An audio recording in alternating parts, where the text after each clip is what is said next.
নীলফামারী জেলার সেই নির্বাহী ম্যাজিস্ট্রেট তাপসীকে ওএসডি করার পর এখন বরখাস্ত করা হয়েছে।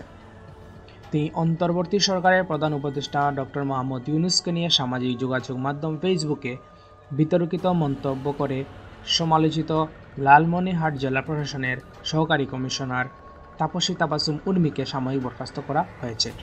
এর আগে তাকে বিশেষ ভারপ্রাপ্ত কর্মকর্তা ওএসডি করা হয়।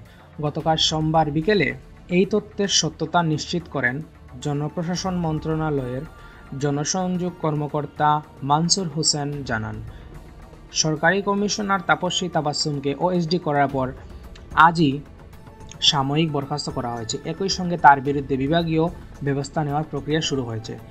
তাপসী তাবাসসুমকে ওএসডি করে গত রবিবার জনপ্রশাসন মন্ত্রণালয় থেকে প্রজ্ঞাপন জারি করা হয়।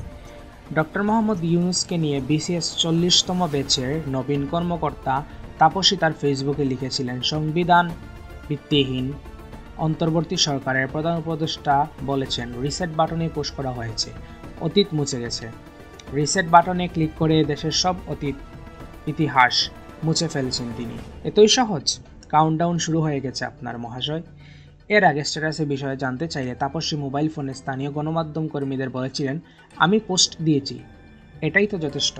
অনলি মি করেছি, বিভিন্ন কারণে হতে পারে, এ বিষয়ে আমি কোনো মন্তব্য করতে চাই না।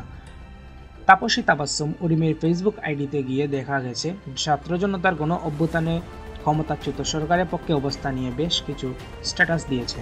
সরকারি চাকরিবিধি লঙ্ঘন করে এ ধরনের মন্তব্য কেউ করতে পারে না উল্লেখ করে লালমনিরহাটের জেলা প্রশাসক HM রকিব হায়দার বলেন, রবিবার উর্মির ফেসবুক স্ট্যাটাসগুলো সম্পর্কে আমি জেনে ঊর্ধ্বতন কর্মকর্তাকে বিষয়টি জানালে তাদের সিদ্ধান্তে ওই ম্যাজিস্ট্রেটকে ওএসডি করা হয়েছে। রংপুরের বেগম রোকেয়া বিশ্ববিদ্যালয়ের প্রতিনিধি জানান, আবু সাঈদকে সন্ত্রাসী আখ্যায় এবং ছাত্র জনতার অভ্যুত্থানকে কটাক্ষ করায় তাপসী তাবাসসুমকে স্থায়ীভাবে বহিষ্কার ও আইনের আওতায় আনার দাবিতে বিক্ষোভ করেছেন বিশ্ববিদ্যালয়ের সাধারণ শিক্ষার্থীরা।